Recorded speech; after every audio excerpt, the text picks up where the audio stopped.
That's why she returns to the forest time and time again, to let go of her anxieties, to let go of her problems, to take in the scent of fresh pine and let go of her conscious self, to let go of everything and listen to her muse. She's been out of touch with herself for a while, lost in a game to please everyone else except herself, playing songs that don't come from her but are sure to please the masses, music that doesn't even resonate with her, playing songs for money, despite the warning, play one song for money and kill your muse. She laughed when her mother first told her this. It seemed like a ridiculous thing to say. Her muse didn't seem to be going anywhere. She was hearing more songs in her head than she could play in a lifetime. Now, she's not laughing anymore.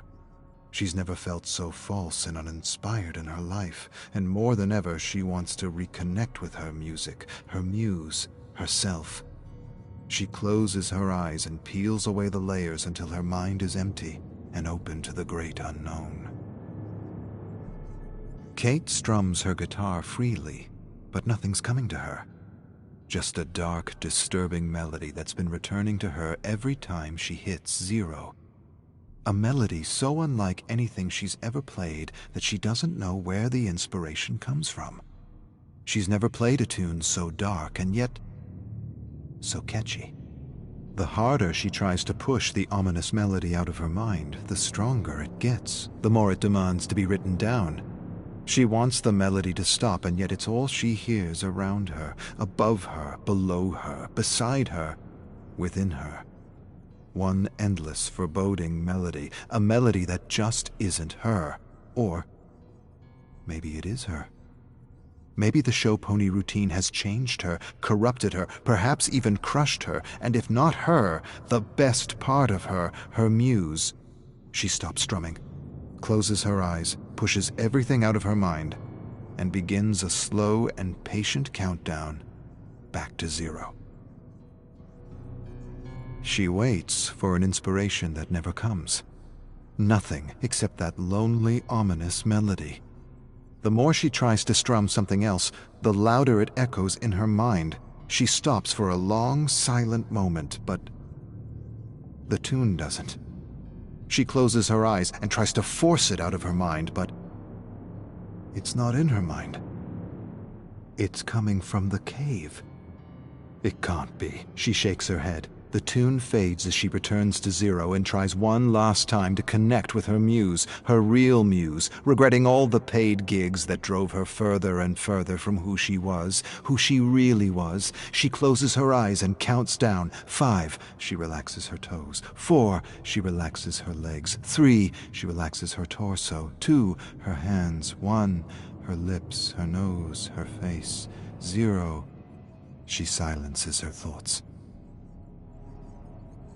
3 hours and still nothing but that foreboding melody. More than anything, she wishes she had taken some time to realign herself and make sure she was spending her life's energy on something real and true to who she was. Instead, she squandered her life's energy on acts and routines and her piggy bank.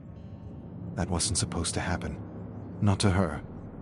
One of her inspirations was the great Woody Guthrie. Everything he wrote was true to who he was. Everything he did came from him, came from a real and pure place. She was like that at some point in her life. But now she's performed more fluff than substance, and the guilt alone may have crushed her muse, her real muse, not this perverted version of a thing that has her strumming the loneliest and darkest tune she ever conceived. She prepares to count down, but sees a symbol on the ground before her, glowing and pulsing with the tune, pulsing like the heartbeat of some primordial ancient thing. She closes her eyes and opens them again, and the symbol is gone. Kate screams in the lonely, desolate forest. She wants that tune out of her head. It's annoying her, frustrating her, blocking her. Even when she stops strumming her guitar, the melody continues as though with a life of its own, coming from everywhere and nowhere at the same time. She focuses for a moment and realizes the melody is echoing out from the cave. She surrenders to her dark muse. She stands and stares at the cave and sees a pulsing light. She closes her eyes and feels that her mind's playing tricks on her. But she knows better. She knows she's always sensed and felt things others couldn't.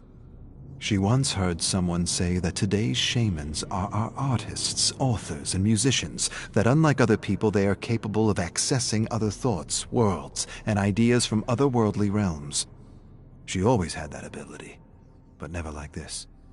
Never so dark. It's as if the universe is punishing her for squandering her gifts. She approaches the deep and ominous cave, wondering who or what is calling her. A vague memory tugs at her, tells her she's done this before. She has a sense that she knows what she's going to find, but somehow has forgotten.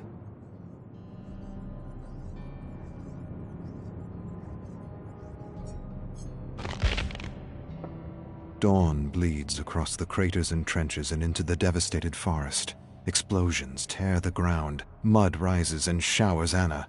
Men tumble headlong into open craters filled with rotting cadavers. Mangled human and horse flesh make a feast for rats. Other men are blasted to bits and pieces. Some drown in mud and blood.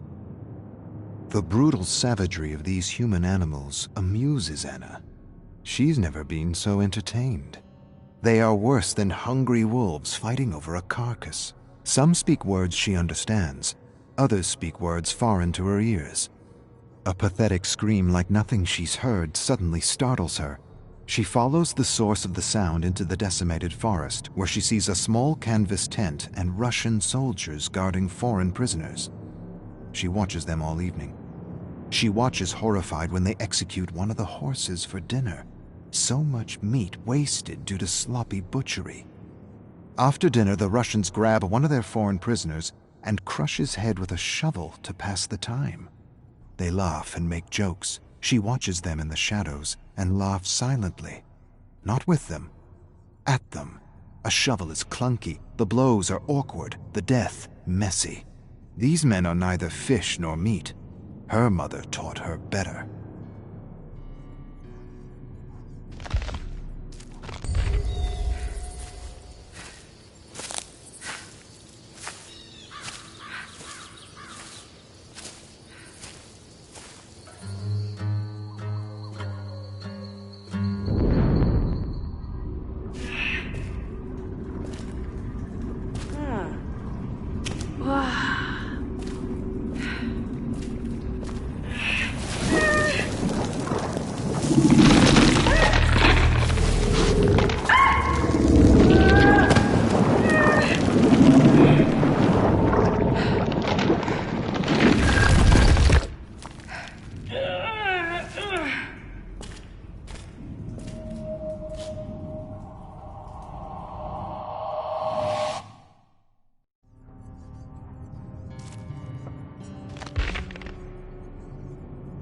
She was going to search for another pack of human animals, but something catches her eye.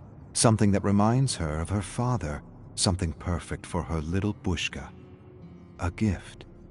Anna hides in the shadows and fixes her gaze on the gift. The Russian soldier carves the gift as he guards and swears at foreign prisoners in the shredded canvas tent. They kill and torture each other because they cannot talk to one another. She remembers a book her mother once had. She pointed to the pictures and called them soldiers. They were the ones who butchered her father. Soldiers tear each other apart for reasons her mother could never explain. She watches them and doesn't understand. She's not sure they do either. Maybe they like the hunt, the scent of fear, the bloodlust. She stares at the perfect gift and wants to give them a little war they'll never forget. But there are too many, and her mother suddenly appears before her with a smile and tells her little Anna she will need to thin the ranks. I can do that. I will show you, and I will show them where crawfish sleep. The Russian soldier does a peculiar thing to his prisoner. He ties him to a gnarled branch by his ankle and lights a fire a few inches under him. She scrunches her brow, confused. You kill the game before you roast it, but these soldiers enjoy his agony. She recognizes the yelling and shrieking foreigner. Just a few moons ago, he was torturing Russian prisoners in another tent. Just a few moons ago, he was the tormentor. The Russian holds the perfect gift in his hands while the prisoner shrieks and squeals like a pig. She smirks. It's kind of a funny cry. It is. It's amusing. The Russians make jokes and imitate the squealing cry. She fights down explosive laughter. It's the most ridiculous sound she's ever heard. The sound of an approaching soldier suddenly startles her. She wheels to see a glittering bayonet fingers around his bulging apple and yanks with devastating fury. With a choked gurgle, he collapses and lies dead on the ground with his throat torn out. She returns her attention to the laughing Russians and the squealing human swine. She smiles. They'll all be making similar sounds when she's through with them. 4 Russian soldiers lurk around the tent searching for their missing comrade. Anna stealthily tracks one soldier, inching closer and closer with every step. Poor pea-green mule. He has no sense these will be his last few breaths. She watches him for a long moment, then strategically steps on a twig. The crack makes him turn, but before he meets Anna's gaze, her axe splits his nose between the eyes, smashing his teeth and severing his tongue. She covers his bloody mouth with her hand as she rummages through his pockets for the perfect gift. Nothing. She raises her hand to let the choking, gurgling sounds lure the other 3. Carefully they approach with their bayonets raised and ready. She grinds her teeth in fury and bloodlust. She rolls their comrade's severed head in their midst. A moment of shock, and it's all she needs as she leaps out and drops 2 soldiers with one lash of her axe. The other soldier rushes in with a scream, and she meets him with a sweeping stroke that severs his head clean off the torso. A geyser of blood erupts as his headless torso staggers stupidly back and forth as though searching for its lost head. The torso staggers forward, then pitches backward and collapses. The sounds of another attack reach her before the blade. She lashes left and right, and the body collapses in mangled pieces. The soldier stares at the pieces of his body around him in terror. She laughs and thinks about that story her mother used to tell her. Sorry, Yetso. Can't be put together again. Anna finds these soldiers curious.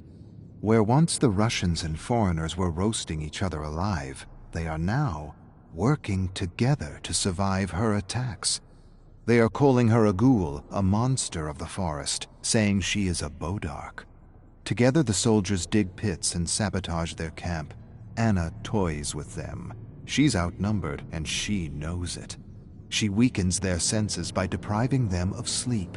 Every night she approaches their camp, sings a lullaby, then howls like a bodark. The soldiers wake in a frenzy and scuttle in terror as she returns to her cabin to sleep with her little one. She rests for a few hours and then returns to her little war to reignite a cycle of terror. 1 or 2 sleepless nights and they'll be ripping each other apart. It'll be a matter of walking in and taking what belongs to her little Bushka.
Lazar approaches Dwight and slams his desk. Max didn't work out. He was a weak male I just wanted to crush. Fear, anxiety, confusion. Dwight feels them all. How is this guy the CEO? More than that, he wanted to crush the employee he's replacing for being a weak male. Dwight doesn't even know what that means. Weak male? Who talks like that in this day and age? His hands fidget nervously. He swallows a growing lump in his throat. Lazar smashes his desk again. I need you to be bolder than him, Dwitch. I need you to get the buzz out there that we're the best company in the business. Did he just call me Dwitch? Dwitch. He just called me Dwitch. Dwight's still not sure what he's supposed to be doing at Peak 22. He's a story hook supervisor. He has no idea what that is. Sounds convoluted and made up. Sounds like bullshit. He took the job because he needs the money, and he can't dress up in costumes for birthday parties anymore. Kids can be so cruel. He's supposed to create fake profiles and write positive reviews about Lazar and his company. Lazar gives his desk another thump. Be a lion, Dwitch. Pounce on the internet. Pounce. Get the word out. Peak 22. We design story hooks for ads that transcend humanity. Dwight has no idea what that means. Lazar leaves a test on his desk and walks away. Dwight stares at the test, unsure. Rose, the manager who hired him, approaches him and explains it's an intelligence test. Lazar wants to make sure he's the smartest in his company. Best advice? Flunk it. Dwight smiles. Gotcha.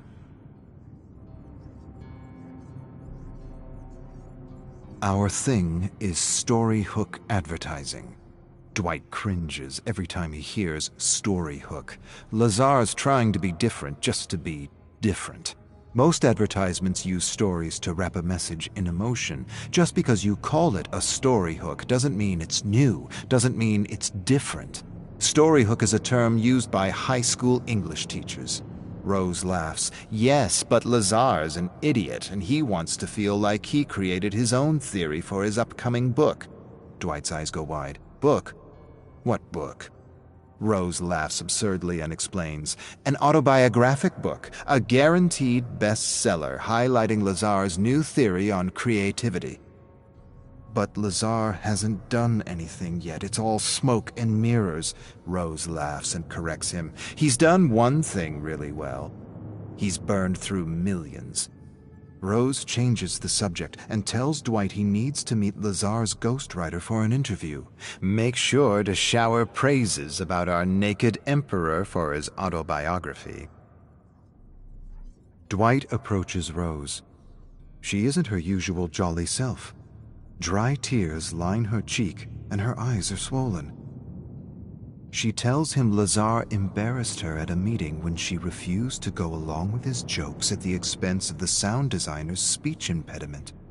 He humiliated her for not going along with his stuttering impression. Rose sighs and advises Dwight to record all meetings with the Naked Emperor, not just for legal reasons, but for the yearly roast. Dwight raises his eyebrows curiously. Yearly roast? What yearly roast? She tells him about a yearly gathering of ex-employees who get together to laugh at Lazar's stupidities. Dwight tilts his head. He's really confused. In his mind, Peak 22 just opened its doors. How long has Peak 22 existed? Rose calculates on her hands. 5 years. Dwight can't believe his ears. 5 years and Peak 22 has nothing? Rose smirks. Correction. 5 years, and we almost have Lazar's biography and his theory on creativity. Dwight showers Lazar with online praise using fake profiles. It's the coziest job he's ever had. As he prepares to create another false profile, he suddenly hears shouts coming from Lazar's office. He freezes as Lazar verbally assaults the Peak 22 lawyer.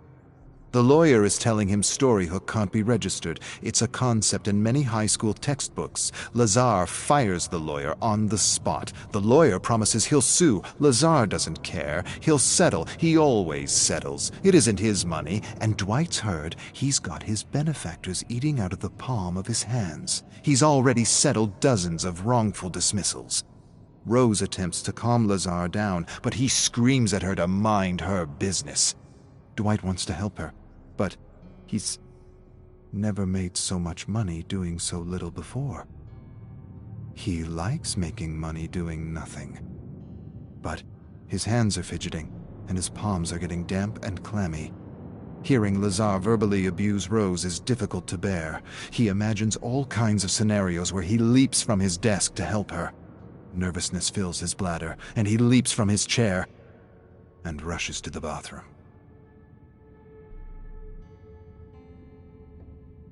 The Brilliant Mind, Inc. Lazar announces the title of his autobiography to the entire office.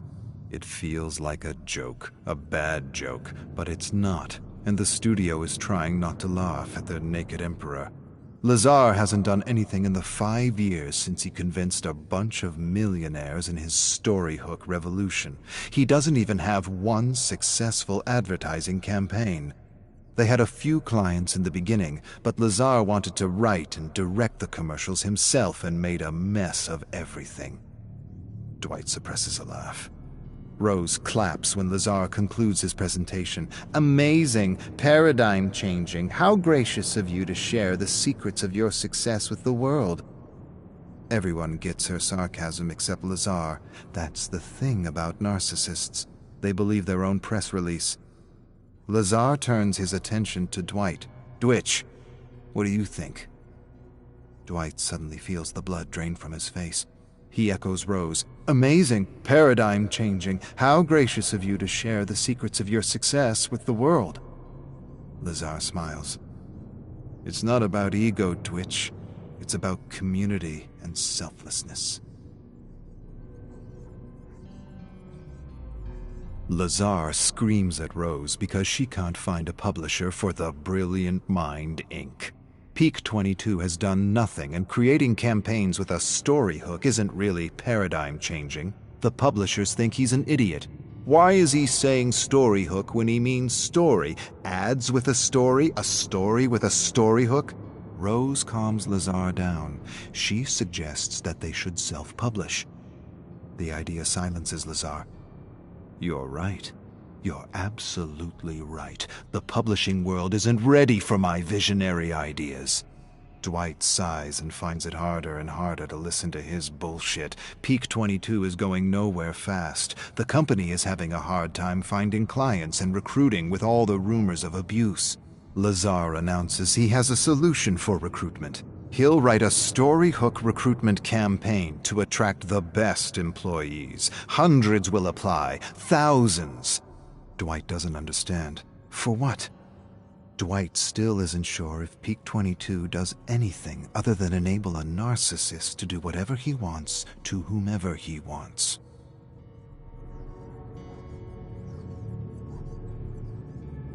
Lazar is spreading rumors about Rose. Dwight consoles her, but she's inconsolable. She says it's a pattern, his pattern. He discredits, destroys, and demolishes an employee before he fires them. He spreads the rumor he later uses to fire the person. Dwight says she's exaggerating. Rose shakes her head. Lazar's in. He just spent more money on a 1-minute ad campaign for Peak 22 than a Hollywood blockbuster, and his investors want answers. He needs a fall girl. Someone to blame for the mismanagement of company funds.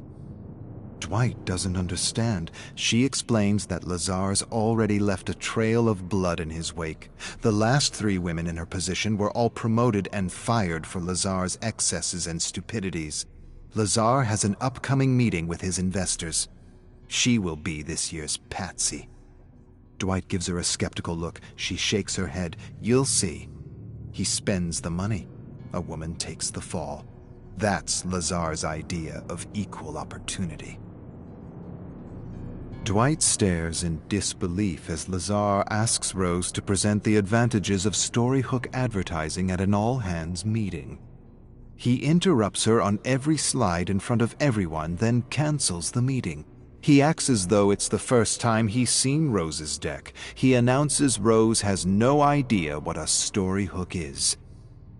Everyone leaves the cafeteria feeling bad for her, grumbling that no one knows what he means by story hook or how stupid he is for using a contrived term that just means story. Dwight doesn't understand because she validated every slide in her deck with Lazar. He heard them agree. Before Dwight can talk to her, she is fired and escorted out of Peak 22. Dwight watches his friend, a single mother, walk out. This year's patsy for Lazar's excesses. He siphons the investment money and his friend gets the boot. The whole meeting was a setup to discredit her in front of everyone. Lazar approaches Dwight. "Sorry, Dwitch. I know Rose was your manager, but I had to let her go. She wasn't aligned with our company values." Dwight stares at Lazar in mingled shock and horror. What values? He wants to scream at Lazar. He wants to grab his ears and rip them out of his narcissistic head. Instead, he nods and silently prays there is justice in the world. Dwight listens in disbelief to stories of Lazar. Real-life horror stories. Stories that defy reason for this day and age. It's a yearly ritual for those who have had the misfortune to work with Lazar. They've all gathered to watch the leaked Peak 22 recruitment video. Dozens of people, each wearing a white Peak 22 t-shirt with a ridiculous Lazar quote they scribbled on with marker. One of them worked with Lazar at a production company where he tried to produce a terrible web series he wrote. It's about an alien computer that takes over the world and controls its inhabitants with a matrix that simulates reality. No one told him he just pitched the premise of a major blockbuster film. She imitates Lazar selling his web series. It's different. It's unique. It's not horror. It's new genre. It's simulated terror.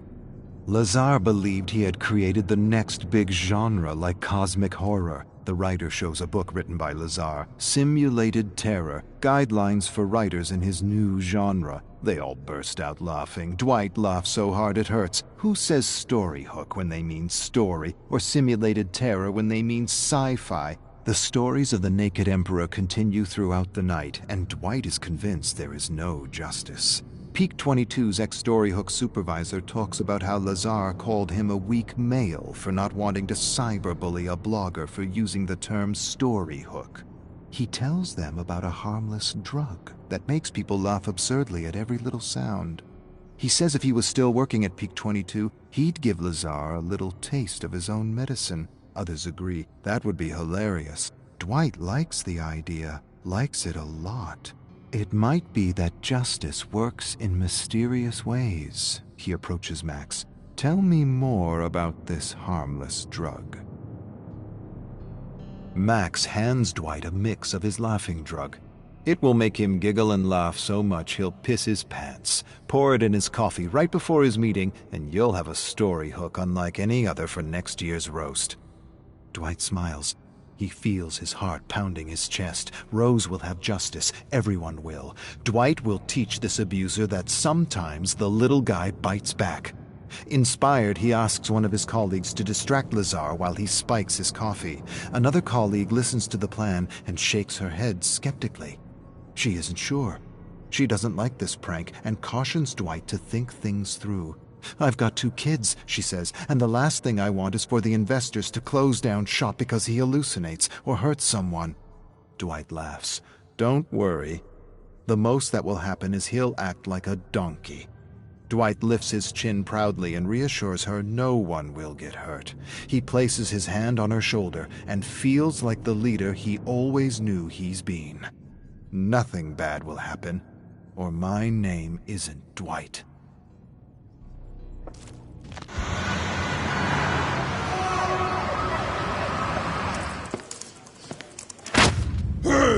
Hey, look!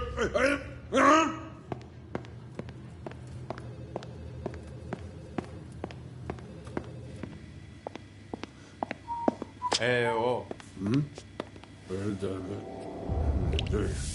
Hey!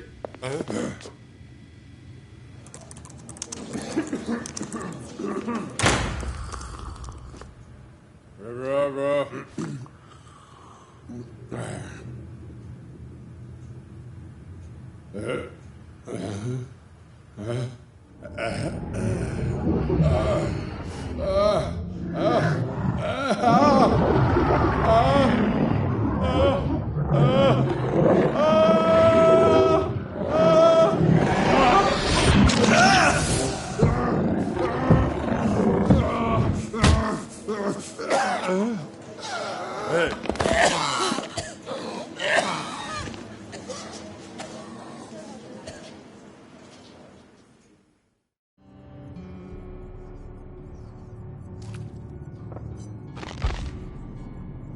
Julie hears a voice above the greasy spoon chatter. "So, you an artist or something?" She turns to see Frank. "Artist? Hardly. I doodle to escape the banality of Ormond." He stares at her sketch. He seems to recognize himself standing in line for a hot chocolate. "That me?" She feels sudden warmth running up her neck. She already knows before he tells her that he's not from Ormond. He looks different, fun, free, rebellious. He sits beside her and offers to model for her with a laugh. They stare at each other for a long, stretching moment. She decides to invite this charming stranger to a party she's throwing at her house for a friend who just got fired. Joey can't seem to keep a job. With a laugh, he says, "Joey sounds normal. You know how much programming it takes to get a human being to accept the whole 8-hour-a-day routine?" He continues ranting about how school isn't education but brainwashing. If it were real education, if it were true education, the core subjects would be philosophy and critical thinking. Julie laughs and knows her friends are going to love this iconoclast. She certainly does. She didn't stop thinking about him since she first saw him. Now she hopes he shows up at her party. His rant stuck with her, and she spent a few hours researching how education was corrupted to meet the demands of the Industrial Revolution. Conveyor belt education for assembly line jobs. Nothing has changed for the last 100 years, only the products. Frank shows up with drugs and drinks, party treats. Julie introduces him to her best friends Joey and Susie. They talk favorite foods, slasher movies, and killers all night. Julie amazes Frank with her profound knowledge of serial killers as she leads him to her bedroom and shows him her scrapbooks filled with pictures and clippings of famous murderers. Everyone leaves or passes out while Julie and Frank discuss murder and mayhem, trying to one-up each other with details and trivia. Julie wins with a story of the abandoned cabin where the soldiers of mayhem hang out, plan, and wreak havoc on the unsuspecting sheep of Ormond. Frank laughs and calls bullshit on the story. No such thing as the soldiers of mayhem.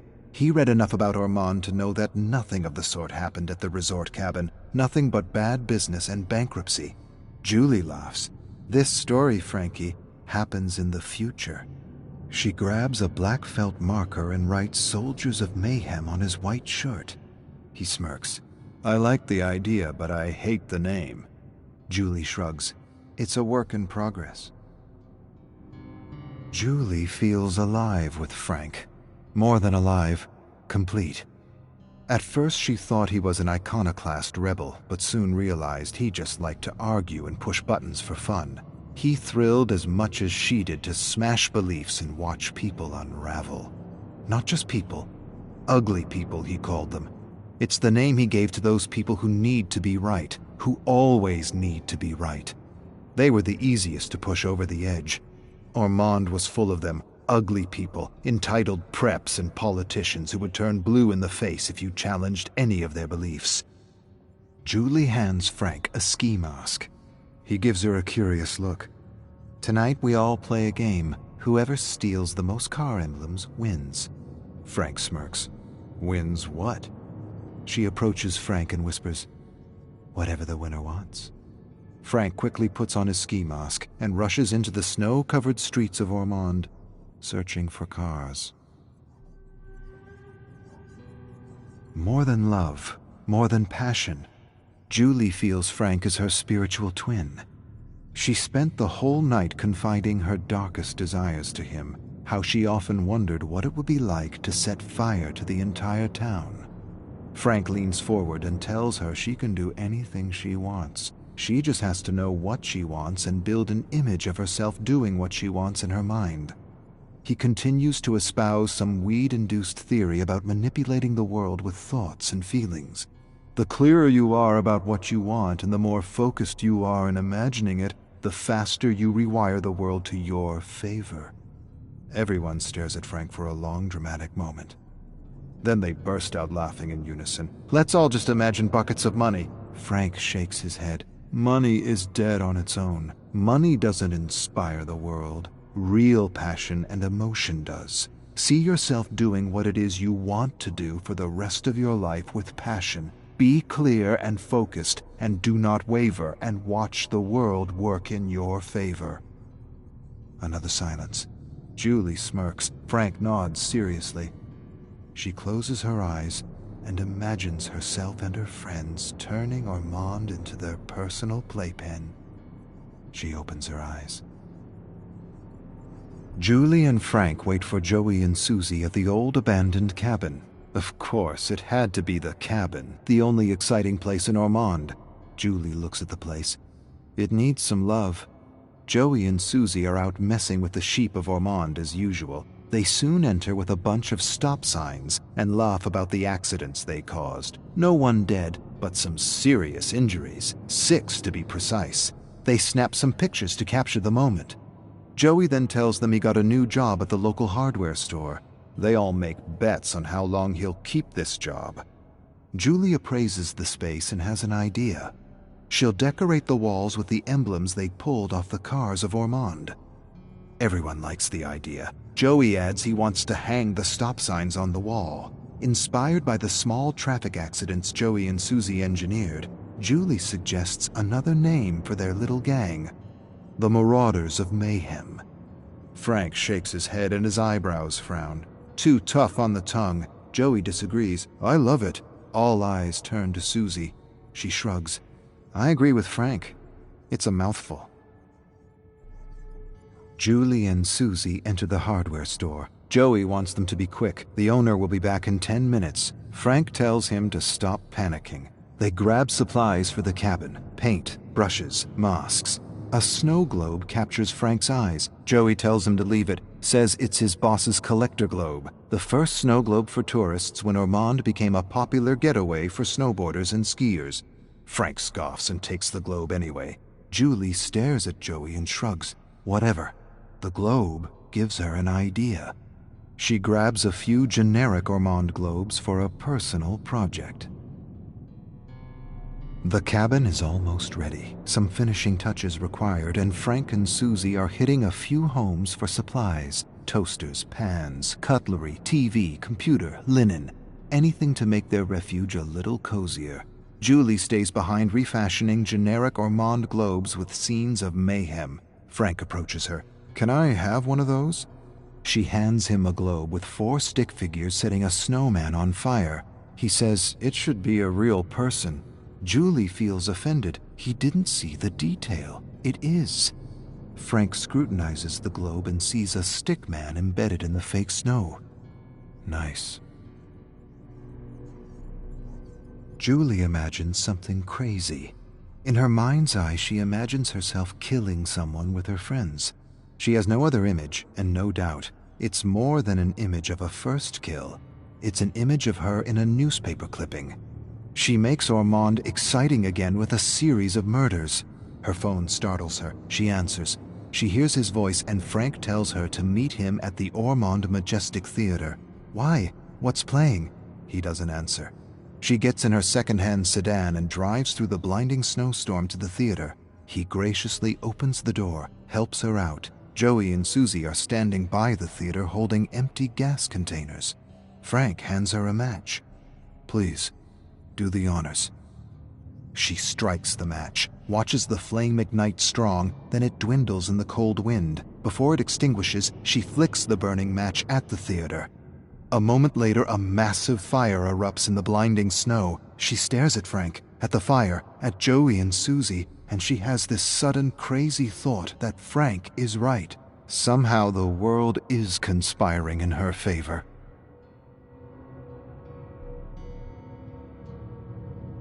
Joey paces the cabin, suggesting names for the group. Susie thinks they need some kind of a costume, like superheroes. Julie laughs. We trying to be famous? Frank shrugs. Why not? Julie shrugs. No one ever got famous with petty theft and arson. Maybe we should do something real. Frank leans forward. What does that mean? Something real. Julie goes quiet for a moment. She's not sure what she's thinking, or if she's thinking at all, but She wants to feel the thrill she's read about in books. She wants to be more than common, more than ordinary, bigger than life. Frank smiles at her and asks if she thinks she could kill someone. She thinks for a moment.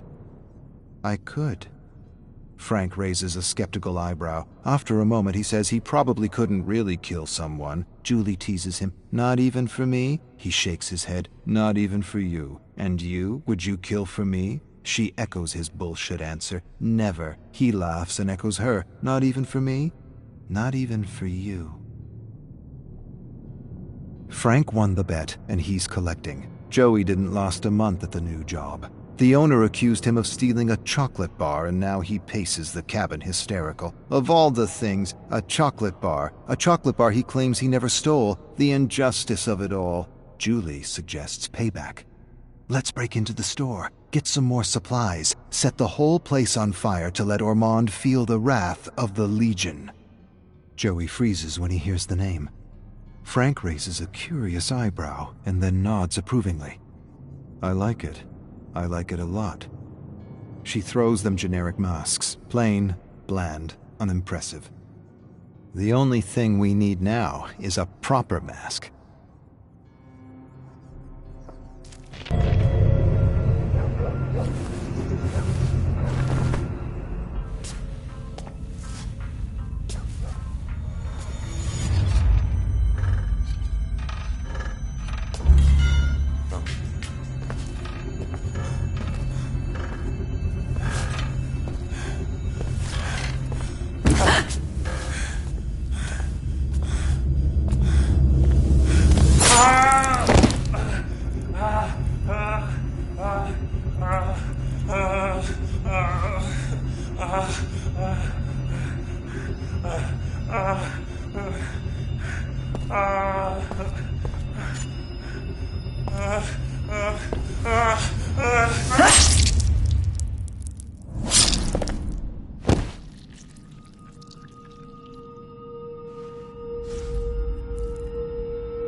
Arcus 2903. I rose early to experience a few deaths in the archives I recently captured from the Rift. I had some milk from Terra 728. I listened to a radio show from Terra 232, horror stories and tales of terror. I read a new version of Dante's Inferno from... I'm not sure where. I thought of home, had some whiskey, and slept for what felt like an eternity. Arcus 437. I'm going to have a couple shots of whiskey from Terra 917, experience a few memories, then head to bed. The warmth of spirits from 917 has always had a way of lulling me away. While it is true this is a cruel fate, an even crueler fate would have been to have been imprisoned here without the Aurus, without the ability to manifest and create and enjoy. It feels strange, as this may seem as the nexus of creation, able to travel memories and cull from those memories without restraint. Helps pass the time. Definitely helps pass the time.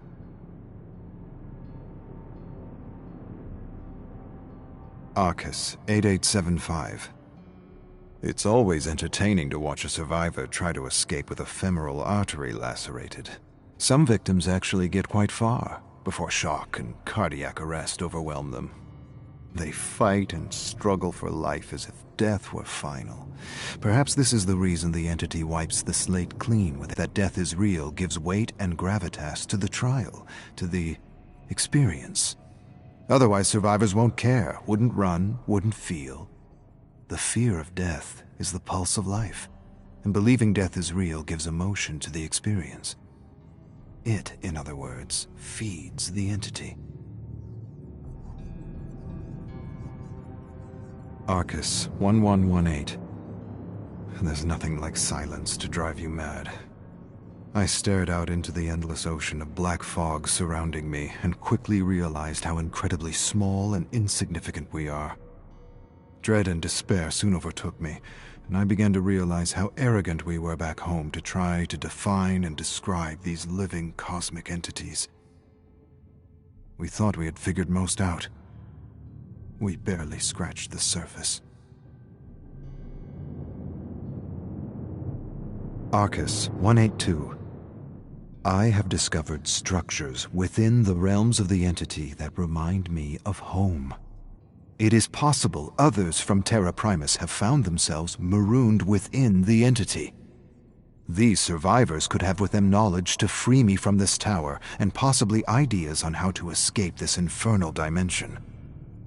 As far as I know, we were one of the first of the many worlds to begin unraveling these great cosmic mysteries and proving that planets and solar systems were, well, alive.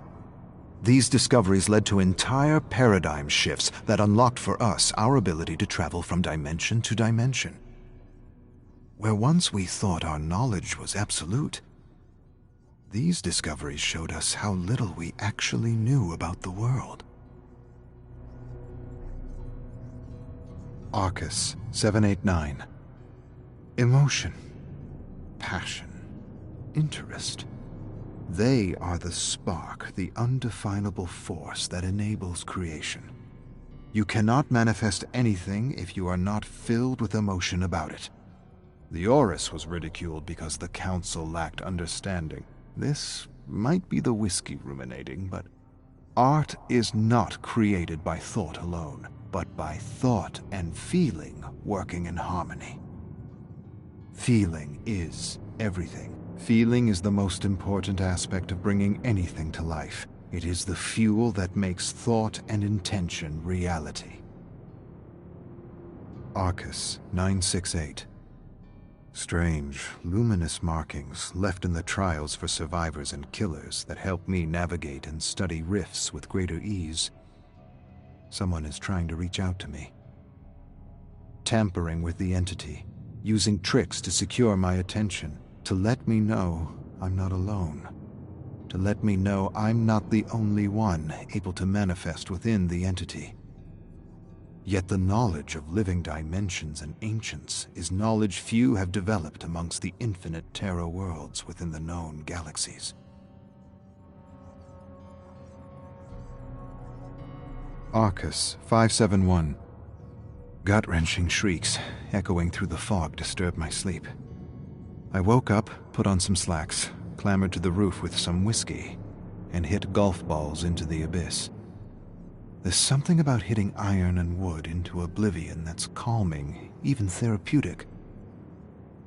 I must have hit 1,000 golf balls before the yelling and screaming finally subsided, and I called it a night. Arcus 572. Someone left a bucket of golf balls at my door with a note. Best balls ever. Upon further inspection, I realized they were hardened eyeballs. Fossilized eyeballs, collected no doubt throughout the Lost Realms. I didn't realize eyeballs could be fossilized, or that they make, dare I say, decent golf balls. I actually wouldn't mind another bucket. This must be a gift from my mysterious friend. Arcus 7294. I woke up soaked in blood, with no recollection of what transpired the night before. The blood dripped off my nose and chin. I felt my forehead and scalp to discover a deep, stinging gash. Accident? Self-inflicted? Nightmares of the fog? Creatures of the abyss? I didn't know. Later, by the bed, I discovered a purple mound of flesh and gore. I cleaned the slop and tossed it out the window into the abyss, from where it had come. Arcus 129. A knock at the door and an invitation attached to a bottle of whiskey waiting for me at the foot of the door. I kneeled to inspect the invitation. You are cordially invited to the entity's birthday. The entity has a birthday. Am I losing my mind? My grip on reality, whatever that actually means here. Is this some kind of prank by a marooned soul? Arcus 1256. discovered new memories of Evan, which shed some light on his descent. The question I am asking myself is, did the entity begin to corrupt him before he was snatched for the trials, or was all that anger and bloodlust a result of his harsh upbringing? Either way, I would not expect him to comply with another authority figure, even if that figure was an old one. Arcus 723. I pity Dwight. It's as though every action he takes brings the opposite of what he intends. Trying to help his fellow employees from an abuser, he ends up shutting down the entire operation, leaving many in a far worse situation than they were ever in. Granted, spiking a narcissist's drink and watching him unravel was worth the price of admission. The many memories of survivors struggling with narcissists have led me to the conclusion that there are only 3 possibilities when relating to a narcissist: enable them, run away from them, or destroy them. But beware, narcissists take everyone with them when they go down.